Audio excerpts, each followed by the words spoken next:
नमस्कार बंधुरा welcome back to my channel. आज के आमी आरेकटा मजार रेसिपि निये एसेछि। अनेकटा सिम्पल रेसिपि आपनारा सबाई बाड़ीते बानिये थाकेन, किन्तु आज के आमी आमार मतन रेसिपिटा आपनादेर साथे शेयर करछि। एटा हलो कि छोटो आलू भाजा, अनेकटा कुरकुरे भाजा हय। तो चलुन रेसिपिटाके स्टार्ट करछि। एइखाने आमी 1 কাপ छोटो आलू निये निয়েছি। एटाते एकटू बड़ो जे साइजेर आलूगुलो रयेछे ओगुलोके आमी आधा करे केटेछि, और जेगुलो एकदमई छोटो ओगुलोके आमी एमनी एमनी रेखे दिएछि, किछु काटिनी। एइटाके भालो करे आमी धुए नेब। धुए एइटार मध्य जेगुलो নোংরা आछे, जेगुलो जिनिस लागानो आछे ओइगुलो आमी सब परिष्कार करे नेब और चेक करब एटार मध्य किछु कोनो आलू नष्ट रयेछे। सब किछु चेक करे आमार एटा धोया हये गेछे। और एटाके आमी प्रेसार कुकारे दुटो হুইসেল दिए कुक करब। तो एटा प्रेसार कुकारे आमी दिए दिलाम।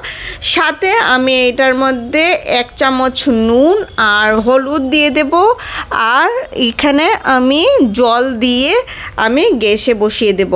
तो एखाने एकटू बेशी নুন दिए दिबेन, ताहले आपनादेर जखन भाजा करते लागबे तखन आर নুন दिते लागबे ना। केन कि जखन एटा प्रेसार कुकारे सिद्ध होबे तखन নুনগুলো सब आलुर भितरे चले जाबे।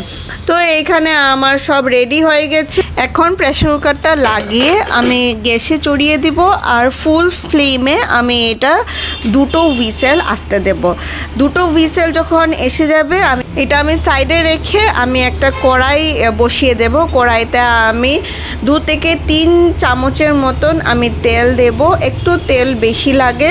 তো এটাতে তেল দিয়ে আমি যে আলুগুলো প্রেসার কুকারে ছিল ওইটা আমি নিজের থেকে প্রেসারটা যাওয়ার ওয়েট করব। তারপরে এটাকে আমি ছাঁকনিতে ছেঁকে জলটাকে বাদ দিয়ে আমি আলুটাকে আমি তেলের মধ্যে এইভাবে আমি আলুটাকে দিয়ে দিয়েছি।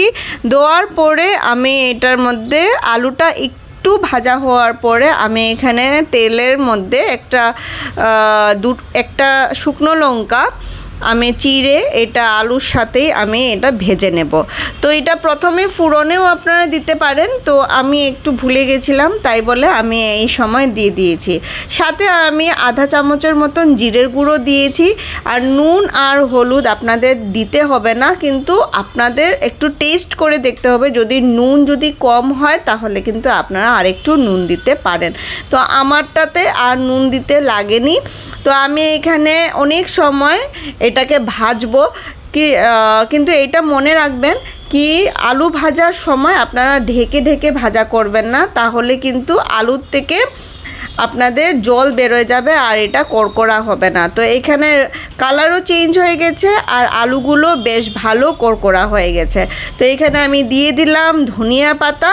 তারপরে এটাকে আমি 3 থেকে 4 মিনিট এইভাবেই আমি ভাজবো।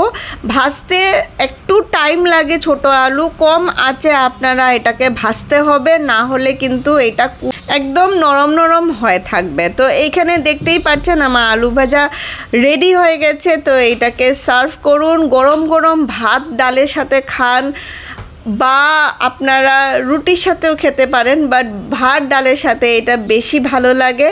তো এইটাকে এনজয় করুন, আপনারা আপনাদের বাড়িতে বানান আর সবাইকে এইভাবে করে আপনারা খাওয়ান।